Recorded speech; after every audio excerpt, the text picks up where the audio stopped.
것이 성경에 근본을 두고 있기 때문에 지키는 겁니다. 성경 한번 보시겠어요? 출애굽기 23장 16절 한번 읽어보겠습니다. 시작. 백주절을 지키라. 이는 네가 수고하여 밭에 뿌린 것의 첫 열매를 거두리라. 수장절을 지키라. 이는 네가 수고하여 연말에 밭에서부터 거두어 주사이라. 하나님 말씀은 감사절을 두 번 지키라고 써있어요. 맨 처음에 뭐라고요? 맥주절을 지켜라. 그리고 두 번째 나오는 게 뭐냐면 수장절을 지켜라. 이 두 번째예요.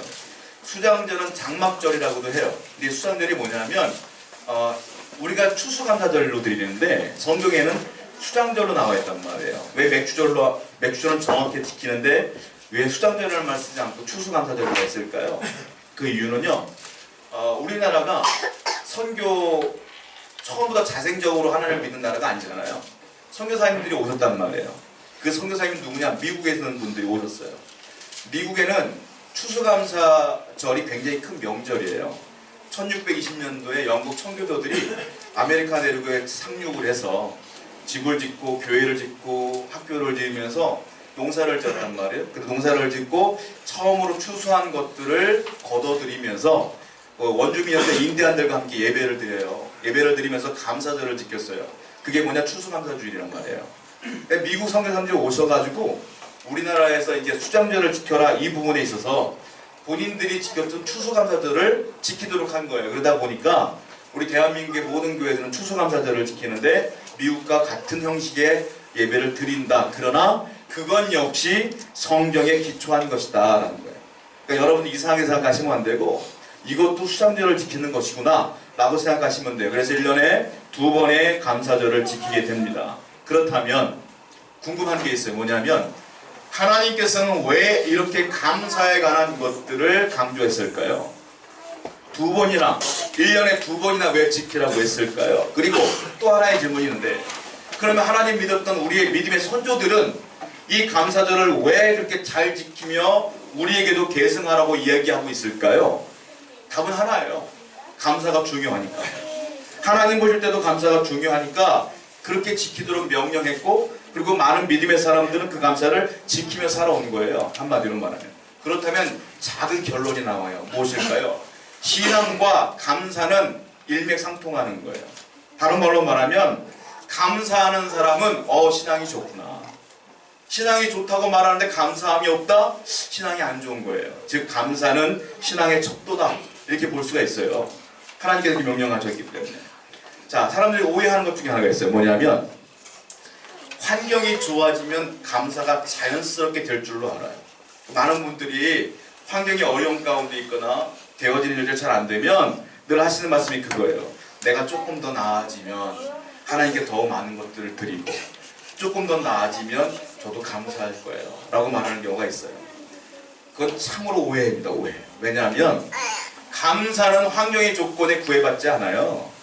환경이 조건이 되지 않아요. 사람들은 오해를 하는 거예요. 환경이 좋아지면 감사할 거야 자연스럽게. 아니에요. 감사는 뭐에 근본을 두냐면 마음의 근본을 두는 거예요. 마음의 생각이 좋으면 감사하는 거고 마음의 생각이 나쁘면 감사가 안 나오는 거예요. 다른 말로 말하면 내가 환경이 아무리 좋아도 마음의 생각이 안 좋으면 원망만 나와요. 안 그렇습니까? 내가 아무리 많은 것들을 소유해도 만족함이 없거든요, 사람은. 그러니까 마음의 생각이 안 좋으면 좋은 조건일지라도 감사가 안 돼. 반대로 말하면 환경이 우리가 볼 때 저 사람은 어떻게 살아 할지라도 마음의 생각이 좋으면 감사하며 사는 거예요. 어려워도 힘들어도 사는 거예요. 그러니까 감사의 조건은 환경이 아니다. 절대로 아니에요. 1%도 아니에요. 뭐냐? 마음의 생각이 감사의 조건이다. 성경은 그래서 이렇게 표현하고 있어요. 성경을 볼게요. 데살로니가전서 5장 18절 말씀입니다. 한번 읽어보겠습니다. 시작. 감사에 이게 범사란 말이 한문이기 때문에 조금 어려울 수 있는데 원어에 가깝게 제가 해석해 드릴게요. 가장 가깝게. 이 부분을 어떻게 해석할 수 있냐면 모든 상황에 감사하라. 이게 정확하겠습니다. 모든 상황에 감사하라. 이것이 그리스도 예수 안에서 너희를 향하신 하나님의 뜻인데요. 모든 상황 뭘까요? 기쁜 날, 슬픈 날, 좋은 날, 나쁜 날, 절망스러운 날, 괴로운 날, 짜증스러운 날 다 포함한 게 모든 상황이야. 모든 상황에 감사하라. 이것이 하나님의 뜻이니라 그랬어요. 그러니까 하나님의 뜻이 뭐예요? 감사하라. 환경에 구애받지 말고 좋은 마음을 갖고 늘 감사하라. 이게 하나님의 뜻이다. 그렇다면 작은 결론을 낼 수 있어요. 뭘까요? 신앙이 좋은 사람이 누구일까요? 하나님의 뜻대로 사는 사람이에요. 믿습니까? 신앙이 좋은 거예요. 그 사람이 하나님의 뜻대로 살아야 믿음이 좋은 거 아니에요. 그렇다면 하나님의 뜻이 무엇일까요? 뭐라고 그랬어요? 범사에 감사하라. 이것이 너희를 향한 하나님의 뜻이니라 그랬잖아요. 그러니까 하나님의 뜻을 따르는 게 신앙이 좋은 건데, 하나님의 뜻은 모든 상황에 감사하는 거래요. 그러니까 신앙이 좋은 게 뭘까요? 모든 상황에 감사하는 사람이 신앙이 좋은 거예요. 내가 병 고치는 은사가 없어도, 내가 방언을 못해도, 예언의 은사가 없어도 그거는 신앙의 척도가 안 된다는 거예요.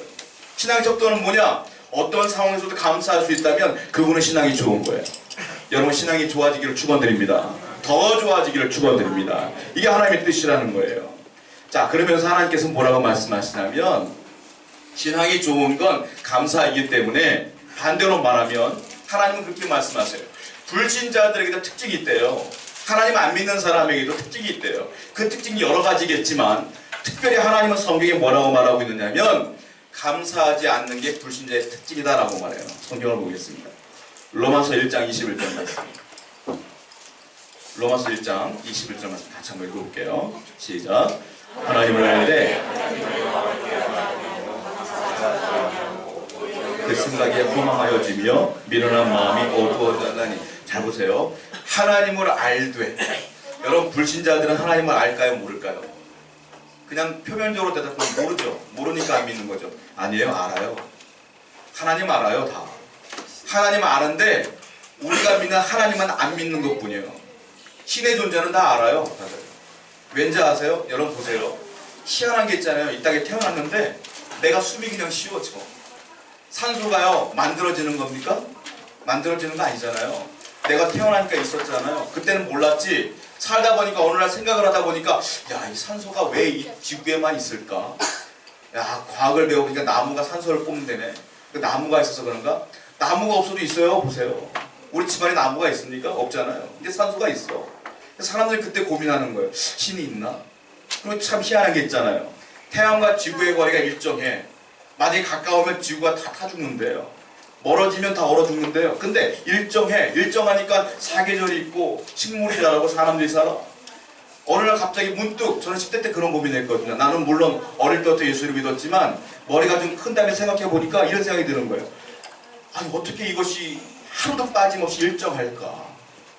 저도 그런 고민이 되더라고요. 안 믿는 분들도요, 제 친구들도 물어봤을 때 그런 고민들 했었어요. 대단하다. 이건 참 우연이 아닌 것 같아. 이런 친구들 많았어요. 하나님을 아는 거예요. 생각해 보십시오. 내가 이 땅을 살아가는데 수많은 자연들과 벌어지는 일들을 보십시오. 하나님은 알아요. 아는데 다만 내가 믿는 예수 그리스도를 안 믿는 것 뿐인 거지. 그러니까 성경은 뭐라고 써있느냐? 하나님을 안다 이거예요. 사람들도 하나님을 알되, 근데 중요한 게 뭐냐? 하나님을 영화롭게는 안 한다. 다른 말로 말하면 하나님은 안 믿는다 이거예요. 하나님은 아는데 불신자들은 하나님을 안 믿어요. 또 하나의 특징이 있어. 뭡니까? 그렇기 때문에 하나님께 감사하지도 않는다. 여러분, 불신자의 특징은 감사하지 않는 데 있다고 성경은 써져 있어요. 반대로 말하면 신자의 특징은 감사하는 데 있다. 다른 말로 말하면 말이죠. 그런데요, 신앙이 약하면 감사하지 않아요. 하나님은 너무 속상한 일이 있었나 봐요. 그 중에 하나가 뭐냐면, 하나님이 사랑했던 이스라엘 백성들이 하나님을 안 믿어. 그리고 하나님께 감사하지 않아. 그래서 선지자를 통하여 당신의 마음을 탄식하며 얘기해 주세요. 성경 직접 보겠습니다. 이사야서 1장 3절을 보십시오. 이사야 1장 3절입니다. 읽어볼게요. 시작. 손은 그 인자를 알고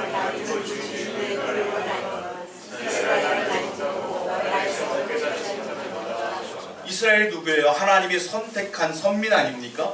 하나님을 정말 하나님이 사랑했던 그 민족 아니에요? 그 민족이 뭐라고 말하고 있어요? 하나님께서 이사야에게 말하는 거예요. 야, 봐라. 소는 그 임자를 안다. 개를 키워보셨죠? 개 키워보세요. 주인은 너무너무 좋아해요. 동물들도 안다 이거예요. 그리고 나귀도 그 주인이 구유를 알건만은 이스라엘은 내가 사랑했고 그들을 위해 내가 많은 것들을 공급했음에도 불구하고 나의 백성은 깨닫지 못한다. 하나님께 탄식하시는 거예요. 무슨 말일까요? 감사하지 않고 지멋대로 사는 거예요. 하나님께서 말씀하세요. 믿음이 없어도 감사 안 해. 믿음이 약해도 감사 안 해. 그러나 믿음이 좋은 사람은 감사하는 자다. 말씀하십니다. 저는 여러분들이 믿음이 좋은 분들이 되기를 축원드려요. 토마스 제퍼슨이라고 하는 미국 독립선언서를 기초한 분 있잖아요. 믿음이 좋은 분이라고 유명한 분이에요. 믿음이 좋은 분이라고 알려졌어요. 그분이 뭐라고 말했냐면 이렇게 말하고 있어요. 감사는 고결한 영혼의 얼굴이다. 이런 말을 했어요. 이걸 다른 말로 풀어 헤치면 이런 거예요. 믿음이 참 좋은 사람은, 영혼이 참 맑은 사람은 감사할 수밖에 없다 이 말이에요. 감사하는 사람은 믿음이 고결한 사람이다 라는 거예요. 한마디로 말하면. 자, 그렇다면 우리가 또 하나 생각해 봐야 되겠어요. 계속 반복되는 질문이에요. 그렇다면 신앙이 좋은 사람이 누군 줄 알았어요. 또 한번 질문을 해볼게요. 그러면 진짜 신앙이 좋은 사람은 누구일까요? 감사하는 사람이었잖아요. 근데 감사도요 단계가 있단 말이에요. 진짜 신앙이 좋은 건 최고의 감사를 하는 게 진짜 좋은 거예요. 최고의 감사가 뭘까요? 감사도의 수준이 있어요. 제일 낮은 수준이 뭘까요? 첫 번째, 비교 감사야. 비교하면서 감사하는 사람이 있어요. 예를 들자면 이런 거예요. 하나님, 저 사람은 병들었는데 난 건강하네요. 그래서 감사해요. 이것도 좋은 감사입니다. 하나님, 저 사람은 참 어렵게 사는데 저는 그래도 이렇게 살 수 있으니 감사합니다. 이것도 감사해요. 또 하나, 하나님, 과거에는 내가 이렇게 살았는데 지금은 이렇게 사네요. 감사해요. 이것도 감사해요. 그러나 굳이 따지자면 제일 밑에 있는 감사다. 이 사람들의 약점이 있어요. 뭐냐, 환경이 바뀌어지면 감사가 약해져요. 환경이 갑자기 어려워지면 감사가 약해져. 그래도 감사하니까 감사하죠. 또 하나, 그 위 단계가 있어. 일상감사야. 그러니까 살아가는 것 자체가 감사야. 오늘도 이렇게 나온 것도 감사하고, 살아가는 것도 감사하고, 자녀가 잘 되는 것도 감사하고, 내가 비록 병들었으나 하나님을 믿었으니 감사하고, 이렇게 매일매일 감사하는 것도 참 감사한 거예요. 이거 두 번째 단계. 세 번째, 가장 높은 단계의 감사가 있어요. 뭐냐? 절대 감사. 이 사람들은 환경과 상관없어. 최악의 상황에 내가 들어가 있어도 감사해. 절대 감사. 이 사람들은 하나님 나라 갈 때까지 감사하는 사람들. 환경이 좋아도 감사, 아무렇지도 않아도 감사, 환경이 최악으로 치닫아도 감사. 절대 감사예요. 제가 얘기를 왜 하냐? 오늘 본문이 절대 감사에 관한 이야기거든요. 다니엘과 세 친구 이야기가 나오면서 그들이 감사한 얘기를 좀 보려고 그러는데요. 이 다니엘서의 배경을 보자면 BC 586년경에 쓰여진 책이에요. 그러니까 이게 어떤 거냐면 유다가 북이스라엘은 아수르에 의해서 멸망을 당하고요.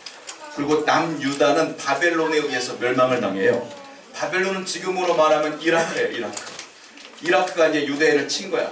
몇 번의 침공을 통해서 유대가 멸망을 당하게 됩니다. 그런데 이 사람들은 유대인들을 포로로 잡아가서, 마치 우리나라가 일제 36년 기간에 일본 사람들이 교육을 바꾸면서 일본어 가르치면서 우리나라의 사고를 바꿨잖아요. 마치 그것처럼 포로로 잡아가는 거예요. 그래서 인재들을 잡아가서 그들을 바벨론화 시켜서 이스라엘을 보내려고 했던 거예요. 그때 잡혀갔던 포로가 있어요. 그 누구냐? 그게 다니엘. 다니엘과 세 친구들도 굉장히 유능한 사람이었기 때문에 포로로 잡혀간단 말이에요. 그때 왕이 누구냐? 폭군이라고 불렸던 왕인데 느붓갓네살이라는 왕이에요. 그 왕이 이제 어떤 일들을 행하냐면 그가 자기가 통치하기에 수월하기 위해서 자기가 믿는 신상을 하나 만들어요. 그게 구랍 형제에다가 그가 믿는 신을 신상을 하나 만드는데 크기가 나와요. 얼마나 크냐면 이 높이가 60규빗이에요. 규빗이 뭐냐면 1규빗이 정확한 단위는 없지만 대충해서 이 손끝에서 이 팔꿈치까지가 1규빗이에요. 이게 약 센치로 맞으면 45cm 정도? 아니면 47? 이 정도 되는 거예요. 이 정도가 1규빗이야. 60규빗이면 얼마일까요? 한 27m 돼요. 27m. 그러니까 높이가 27m. 그리고 넓이는 6규빗. 6규빗 있으면 2.7m. 그 정도의 큰 신상을 두라 평지에 세우는 거예요. 굳이 따지면 높이로 따지면 한 7, 8층 정도 되는 높이. 근데 이게 별거 아닌 것 같잖아요. 지금 보면. 그건 그렇지 않습니다. 왜냐하면 평지에, 지금이야 고층 빌딩이 많지만 일반 평지에 이렇게 큰 신상을 세우면 동서남북 어디서 봐도 다 보여. 대단히 큰 거를 세우는 거란 말이에요. 지금 왜 그랬을까요? 느부갓네살 왕이 그 종교를 통해서 나라를 다스리려고 했던 것 같아요. 그래서 신상을 세우는데 그 장소에 누가 있었냐면 다니엘은 없었어요. 이때 다니엘은 왜 없었는지 모르겠어요. 그러나 세 친구는 있었어요. 사드락과 메삭과 아벳느고는 있었어요. 그런데 이 세 친구에게 다니엘서에 보면 이 왕이 뭐라고 말하냐면 이제 모든 신하는 이 두라 신상에 절하라. 다 절을 해요. 그런데 이 세 친구는 절을 안 해. 왕이 화가 났어요. 절하라. 자, 성경을 보겠습니다. 다니엘 3장 13절 말씀 보세요. 읽어보겠습니다. 시작. 느부갓네살 왕이 드디어 그 사람들을 왕이 앞으로 끌어온지라. 절을 안 하니까 끌어왔어요. 끌어왔어요. 그리고 명령해요. 자, 내가 너희들 유능하니까 한 번 더 기회를 준다. 한 번 더 기회를 주니까 잘 들어라. 절해라. 딱 명령했어요. 그때요, 이 세 친구가 어떻게 말하는지 아세요? 더 말할 것도 없어요. 라고 딱 말해요. 성경을 또 보시죠. 자, 다니엘 3장 16절 보세요. 시작. 사드락과 메삭과 아벳느고가 왕에게 대답하여 이르되 느부갓네살에게 우리가 이 일에 대하여 왕에게 대답할 필요가 없나이다. 더 이상 대답할 것도 없어요. 우린 절 안 합니다. 죽이려면 죽이고 말라면 말해요. 이 말이에요. 왜 그랬을까요? 저는 여기서 이들의 믿음을 보는 거야. 어떤 믿음일까요? 하나님은 전지전능하신 분입니다. 하나님은 나를 죽여도 살릴 능력이 있는 분입니다. 내가 죽어도 하나님 믿으면 하늘 올라갈 수 있습니다. 이 믿음이 그들에게 있으니까 왕이 아무리 강력하게 협박을 해도 끄떡도 안 해요. 예수님이 동일한 말씀하셨어요. 성경을 볼게요. 마태복음 10장 28절 보세요. 읽어보겠습니다. 시작. 몸은 죽여도 영혼은 능히 죽이지 못하는 자들을 두려워하지 말고 오직 몸과 영혼을 능히 지옥에 멸할 수 있는 이를 두려워하라. 사람은 아무리 강력한 힘이 있어도 육신만 죽인다 이거예요. 영혼은 못 죽여. 그런데 영혼까지 죽이는 분은 누구야? 하나님이에요. 그러니까 누구를 두려워해야 돼? 하나님을 두려워해라. 하나님을 두려워해야지 사람을 두려워할 필요가 없다. 예수님도 분명히 얘기했어요. 다니엘과 이 세 친구들도 똑같아요. 당신은 내 육신만 죽일 수 있지만 내 영혼과 내 모든 것들 살릴 분은 하나님이신 나는 저 신에게 절할 수 없습니다. 라고 당당하게 얘기하는 거예요. 그러면서요, 위대한 고백을 합니다. 성경을 보겠습니다. 다니엘 3장 17절과 18절입니다. 한번 읽어볼게요. 시작. 왕이여,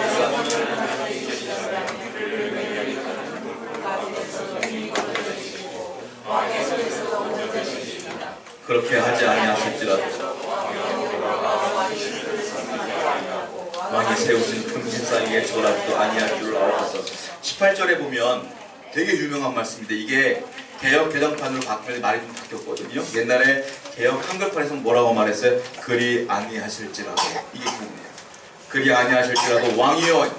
무슨 말이에요? 하나님이 나를 살릴 거예요. 당신이 나를 풀무불에 집어넣든 말든 하나님이 살려줄 거예요. 그런데 중요한 게 있어요. 그리 아니하실지라도 나를 살려주시지 않더라도 난 절하지 않습니다. 이게 절대 감사다. 뭡니까? 내가 기대가 있어. 뭐냐? 하나님이 나를 여기서 건져주실 기대가 있으니까 감사해. 그런데 중요한 게 있어요. 믿음이 좋은 사람은 그렇게 하지 않아도 나는 감사한다. 이게 절대 감사해요. 여러분, 내 환경이 좋아진다고 감사합니까? 그렇지 않습니다. 이 세 친구는요, 내가 설령 죽더라도 괜찮다. 이게 믿음이다. 그래서 이 감사를 뭐라고 할까요? 그럼에도 불구하고 감사. 이게 절대 감사예요. 놀라운 게 있어요. 하나님이 기적을 성경에 보면 막 드러내지 않습니까? 기적을 나타나는데 항상 조건이 붙어. 뭐냐? 이렇게 그럼에도 불구하고의 감사가 있는 사람들에게는 기적이 나타나더라. 기적은요, 그냥 나타나는 게 아니에요. 정말로 기적이 나타난데 할렐루야가 아니라 그 기적이 없어도 하나님을 믿는 믿음으로 감사하고 나가면 거기 기적이 나타나는 거예요. 선제 조건이 먼저 감사가 돼야 된다. 다 이루어진다면 감사는 아니에요. 하나님의 성경은. 여러분, 그러므로 우리에게 이 절대 감사가 필요하다라는 겁니다. 여러분, 성경을 한번 또 볼게요. 왕이 화가 났어. 화가 나서 결국 세 친구를 불러다가 불에 쳐넣어요. 성경을 보겠습니다.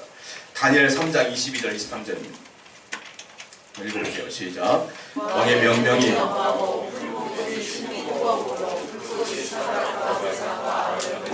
사람을 태워 죽였고 이 세 사람 사드락과 메삭과 아벳느고는 결박된 채 명렬히 타는 풀무불 가운데 떨어졌더라. 왕이 화가 많이 나가지고요. 풀무불이 쇠를 녹이는 불이 아닙니까? 그 불을 평상시보다 7배나 더 뜨겁게 하라고 그랬어요. 더 뜨겁게 했더니 이제 이 세 사람을 불에다 쳐넣는 건데 군인들이 양쪽에서 이 사람들 잡아가는 거예요. 잡아가는데 불이 얼마나 뜨거운지 같이 갔던 그 군인들이 타 죽었어, 중간에. 근데 이 세 사람이 타 죽었음에도 불구하고 자기들 스스로 걸어 들어갔어, 이 불에. 그런데 들어가서 죽어야 될 거 아니에요. 그래서 뜨거우니까. 안 죽고 보니까 어른어른거리는데 그림자가 3명이 왔다 갔다 하는 거야. 그 불 속에. 그런데 왕이 자세히 보니까 그림자가 3이 아니야. 4이야, 4. 한 명이 더 있는 거예요. 너무 깜짝 놀랐어요. 그리고 그 왕이 느부갓네살이 고백을 해요. 성경을 보기에서. 다니엘 3장 25절 보세요. 3장 25절입니다. 시작. 왕이 또 말하이르되 내가 보니 결박되지 아니한 4사람이 그 가운데로 다니는데 상하지도 아니하였고 그 넷째 모양은 신들의 아들과 같도다 하고 4명인 거예요. 4명. 근데 그 모양이 이 왕이 보았을 때 신들의 아들과 같은 거예요. 신들의 아들. 이거는 느부갓네살 왕의 표현법에 불과한 거고요. 천사입니다. 하나님 보니 천사인데 그런 이방신 다신교를 믿기 때문에 그런 희한한 모양을 한 사람들은 그냥 신들의 아들로 표현해요. 이 사람. 그러니까 천사가 아니야. 그러니까 보니까 하나님이 천사를 보내가지고 이 세 친구들이 머리털 하나 상하지 않고 거기서 살아있는 거예요. 그냥. 이 놀라운 기적이 벌어져요. 자, 그랬더니 이 사람이 살아나왔지 않습니까? 이 왕이요 조서를 내요. 한번 성경을 보시죠. 다니엘 3장 27절 말씀 보세요. 읽어보겠습니다. 시작. 총독과 지사와 행정관과 왕의 모사들이 모여 이 사람을 본즉 불이 능히 그들의 몸을 해하지 못하였고 머리털도 그을리지 아니하였고 겉옷빛도 변하지 아니하였고 불탄 냄새도 없었더라. 그리고 이 왕이요 깜짝 놀라서 이렇게 말하는 거예요.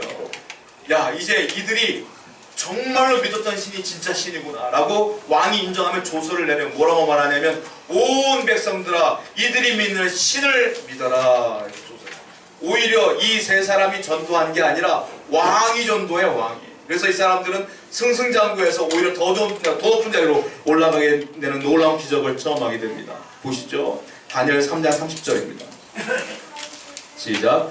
왕이 드디어 사드락과 메삭과 아벳느고를 바벨론 지방에서 더욱 높습니다. 이게 기적입니다, 여러분. 기적은 끝까지 믿는 믿음, 그 믿음 가운데, 그 감사 가운데 뒤에 나타나는 것이 기적이에요. 그래서 감사는 기적을 낳는 어머니까 감사가 먼저 돼요. 먼저. 자, 이런 이야기들 성경에 너무도 많습니다. 또 다음 얘기에 보자면 다니엘서 6장을 보면 이번에 다니엘만 나와. 다니엘이 나오는데 어느 날 다니엘이 너무 똑똑하고 잘나니까 왕이 바뀌었어요. 느부갓네살이 죽고 두 번째 왕 다리오 왕이 생겼어요. 다리오 왕이 딱 등단을 했는데 보통 그 나라의 통치자가 바뀌면 신하들이 바뀌어요. 아시죠? 다리오 왕이 됐는데 다니엘은 안 바꿔요. 워낙 유능한 사람이라. 다니엘은 그 자리에 또 있는 거야. 근데 너무 유능하니까 신하들이 질투를 해요. 뭐라고 말하냐면 다니엘을 보니까 이 녀석이 하루에 3번씩 꼭 저 이스라엘을 보고 기도를 한단 말이에요. 그러니까 왕에게 이렇게 얘기하는 거예요. 왕이요, 당신의 통치 기반을 닦기 위해서는 신하들이 절대 복종해야 됩니다. 그러니까 이렇게 명령을 내십시오. 앞으로 30일 동안 왕 외에 다른 신에게 절하는 사람을 죽입시다. 왕이 좋은 얘기거든요. 그러니까 다리오 왕이 얘기해. 오케이. 조서를 이렇게 도장 딱 찍었어요. 다니엘은요, 그럼에도 불구하고 신경도 안 쓰고 하루에 3번씩 매일매일 기도하는 거예요. 하나님께 기도하는 거예요. 그랬더니 옳다구나, 잘됐다, 일렀어요. 왕이 불렀어요. 다니엘, 너 왜 그랬느냐? 저는 왕에게 순종할 수 없어요. 하나님께 순종합니다. 그때 뭐라고 합니까? 다니엘을 사자굴에 집어넣잖아요. 며칠 동안 굶겨놓은 사자굴에 다니엘을 집어넣었더니 하루 뒤에 갔더니 다니엘이 살아있어. 하나님의 천사가 사자의 그 주둥이를 붙잡고 있는 거 하루 동안. 입을 벌 수가 없어. 살아있었어요.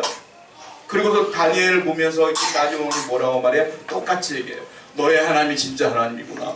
내가 조서를 내리리라. 만국 모든 백성들아 이 하나님을 섬겨라. 또 전도해줘. 다리오 왕이. 이게 기적 아닙니까, 여러분? 근데 이런 얘기 또 나와요. 자, 사도행전 16장을 보면 바울이 나옵니다. 바울과 함께 동행했던 사람이 실라가 있어요. 바울과 실라가 빌립보에 가서 복음을 전하는데 시한을 입었어요. 왜냐면 어떤 소녀가 있는데, 이 부장한 소녀가 있는데 귀신 들린 거예요. 여러분, 그 귀신 들린 사람들은요, 가끔가다 헛소리 비슷하게 해야지만 잘만 들어오면 예언도 하고 그래요. 귀신들이요 잘 맞추거든요. 그러니까 이 아이가 귀신 들렸는데 옆에 있는 아저씨 한 명이 이 아이를 통해 돈벌이 하는 거예요. 야, 일로 와봐. 그럼 얘가 점 쳐줘. 점이 기가 막히게 맞거든. 그러니까 이 사람이 돈 벌어. 근데 바울이 보니까 이 아이가 불쌍한 거야. 그래서 이 바울이 어떻게 하냐면 이 아이를 놓고 안수를 해버렸어. 그러니까 이 아이가 기도를 받고서 귀신이 쫓아나가니까 얘가 정상이 되니까 이게 못 맞춰. 점을 못 쳐. 그러니까 이 사람이 고소를 해요. 야, 너 돈벌이 끝나 있으니까 너 안 되겠다. 빌보가 막 쳐놨어. 바울과 실라를. 여러분, 그 다음에 바울과 실라는 죽을 수도 있는 상황이요. 사형당할 수 있는 거예요. 근데 바울과 실라가 뭐 합니까? 밤새도록 뭐 합니까? 찬송하고 기도하고 감사하고. 그때 어떤 분 뭐라 돼요? 감옥이 흔들리면서 옥고에 있는 모든 사람들이 다 도망갔잖아요. 그때 간수장이 어떻게 해요? 죽으려고 자살하려고 시도해요. 왜냐? 간수장은요, 죄수들이 도망가면 사형당하는 거예요. 그런데 자기만 죽지 않아. 가족까지 다 죽어. 그러니까 이 사람이 선택한 게 뭐냐면 나만 죽기를 원하는 거야. 그러니까 이 간수장이 나 혼자 죽으면 끝나니까 스스로 자살하려고 했는데 바울이 뭐라고 말합니까? 난 도망갔어요. 여기 있어요. 그리고 뭐라고 말합니까? 전도해요. 그래서 그때 유명한 말씀이 있어. 사도행전 16장 18절 뭐라고 말합니까? 주 예수를 믿으라. 그러면 너와 네 집이 구원을 얻으리라. 이 말씀을 딱 붙잡아서 간수장이 바울을 모시다 자기 집으로 가. 갔더니 아들, 딸 모든 식구들이 다 앉아있는 거야. 바울이 너 전도해. 근데 다 믿어. 그래서 초대교회 빌립보 교회가 그 집에서 시작한 거예요. 놀라운 기적이 벌어졌어요, 여러분. 어디서부터? 감사로부터. 옥고에 처해 있음에도 불구하고 감사했더니 믿었더니 하나님 기적을 체험한 거 아닙니까? 여러분, 성경에 나오는 일만 진짜일까요? 아니요, 지금도 이런 일이 벌어져요. 제가 얼마 전에 책을 한 권 읽다가 참 은혜로운 부분들을 봤어요. 일본에 있던 한 크리스찬에 대한 이야기인데 이분이요, 사과 농사를 짓는 분이에요. 근데 일본이 태풍이 많아요. 한 해는 태풍이 한 번 지나갔다가 또 한 번 지나가는 거야. 그러다 보니까 사과나무가 있는데 자기가 짓던 사과 농사에 사과나무가 다 떨어진 거야, 사과가. 자, 100%의 사과가 있다면 90%가 떨어지고 10%만 남았어, 사과가. 망했죠? 완전히 망한 것이죠. 근데 이 사람이요, 기도 중에 하나님 어떻게 하려고 이렇게 됐습니까? 하고 기도하는데 하나님이 위로하시더래요. 마음에 그래도 감사합니다. 왜냐하면 다 떨어지지 않고 10%는 남아있으니 감사해요, 하나님께. 그리고 기도하는 가운데 갑자기 아이디어가 생각난 거예요. 그래서 그 아이디어를 했더니 돈을 더 많이 벌었어요. 어떤 걸까요? 하나님이 아이디어를 주셨어요. 뭐냐면 갑자기 감사한 거야. 90%를 본 게 아니라 10%를 보니까 감사해. 그래도 이거 남아있으니까.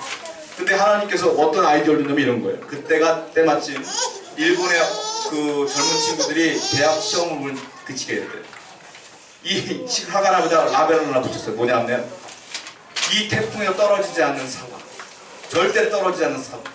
그랬더니 학부모들이 다 샀대. 그걸 10배 주고 샀대. 결국은 이득이었다, 이런 얘기가 있어요. 여러분, 감사하면 사람들은 감사라는 것은 안 좋아 보이는 것, 없는 걸 보고 절망하지만 감사는 있는 것 보고 감사하는 거거든요. 오프라 윈프리라고 하는 세계에서 가장 영향력 있는 여자 기억하실 거예요. 그 여성이 불우한 인생을 살았잖아요. 9살 때 사촌에게 성폭행을 당했고, 그리고 일단 태어났을 때가 미혼모, 엄마가 미혼모였고, 그리고 14살 때 외삼촌에게 성폭행을 당해서 그때 임신을 해요, 이 오프라 윈프리가. 그런데 이 여인이 마약에 취해서 자살을 하려고 몇 번을 시도하는데 우연히 교회를 가게 되죠. 그리고 하나님을 만나게 되면서 완전히 인생이 바뀌어요. 그 비결을 얘기해요. 뭐라고 말하냐면 저는 수십 년 동안 한 번도 빠지지 않은 게 있다는 거예요. 뭡니까? 하나님이 내 과거에 그런 과거에 있던 나를 불러주셔서 살게 해주시니까 너무 감사해서 매일매일 하는 게 있다는 거예요. 뭐냐? 감사 일기를 매일 쓴다.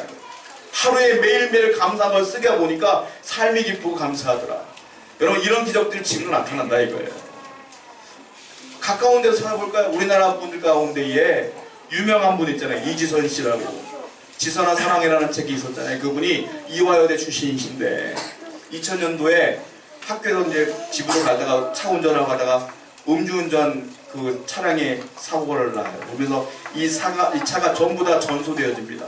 이 안에 있던 이 자매가 전신 화상을 입는데 55%가 다 3도 화상을 입게 돼요.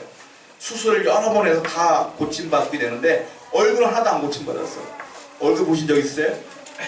참 아름다운 여인이었음에도 불구하고 지금은 그냥 모르는 사람이 보면 참 흉측해, 솔직히 말씀드립니다. 얼굴 보니까 어려워. 이 정도로 흉측해, 다 흘러내렸어 얼굴이. 근데 그분이요, 뭐라고 간증하는지 아세요? 저는 그 간증을 한번 여러분께 읽어드리려고 해요. 뭐라고 하면 이렇게 말해요. 나는 그 사고 이후에 깨닫게 되었습니다. 내 짧아진 8개의 손가락을 보면서 사람의 손톱이 얼마나 중요한지를 알게 됐어요. 손톱이 하나도 없거든요. 손톱이 얼마나 중요한지를 알았어요. 또 하나, 저는 눈썹이 다 타서 없지만 이 작은 눈썹이 얼마나 소중하다는 걸 이제야 깨달았어요. 그래도 감사해요. 왜 감사하느냐? 내 손가락 가운데 엄지손가락은 말짱하거든요. 이 엄지손가락이 1인 10여 개 역할을 감당합니다. 그래서 저는 이 엄지손가락이 있는 것에 대한 감사가 지금도 있어요.